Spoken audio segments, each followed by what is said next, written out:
I've been lying away. Hi, I'm Devin Abrams, aka Pacific Kites, and we are digging in the crates today here at Southbound Records with Cool Accidents. Come on in. I've been searching for ways that I'm fine, and I keep trying to find you. This is a stunning record here. It's Nils Fraham's All Melody, where he got to take over a famous old school broadcast recording studio in Berlin, using all kinds of instruments like organs and custom made instruments, and yeah, it's a beautiful record. It's quite cool to be able to do this actually, talk about my vinyl addiction and my record collection. Here we go. Found it. Sketches of Spain. Probably my favorite jazz record of all time. I mean, I've got a lot, but this particular record features the amazing arrangements by Gil Evans. If you get a chance, Gil Evans is an amazing artist in his own right, beautiful arranger. But I love the fusion this record has. It's got kind of quite improvisational aspects of Miles playing over a kind of orchestrated arrangements by Gil Evans. It has this kind of like areas of Spanish colours and melodic movements, a little bit of flamenco in there. It feels like you're kind of transported to Spanish movie set, and Miles Davis kind of floats in and over the top and does his thing. I fell in love with this record at a very young age. Mum and Dad had it on vinyl and CD as well. And it's tough to pick out favourite jazz records, but this is easily one of them.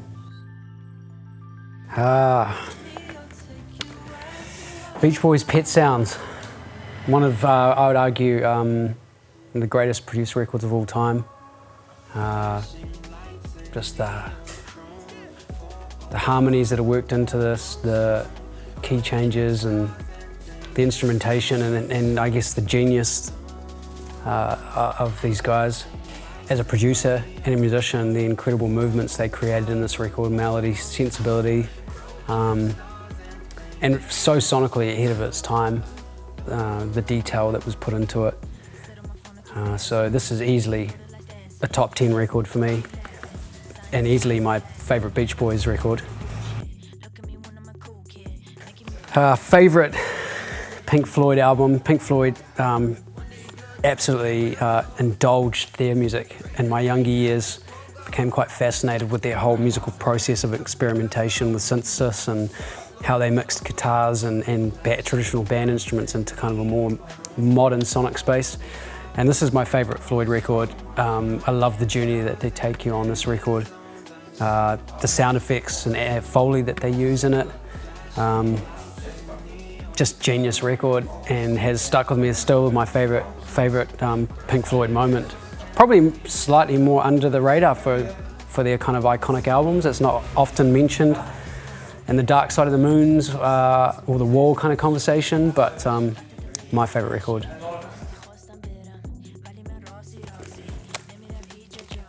It wouldn't be a Diggin in the Crates for me without Radiohead album, and OK Computer is easily my favourite Radiohead record. Nigel Godrich is like a freaking god to me in the producer world. This record for me was like so far ahead of its time. Radiohead have always managed to like be artistic and creative and timeless with their music. And I think that's something to aspire to as a producer and a writer and an artist.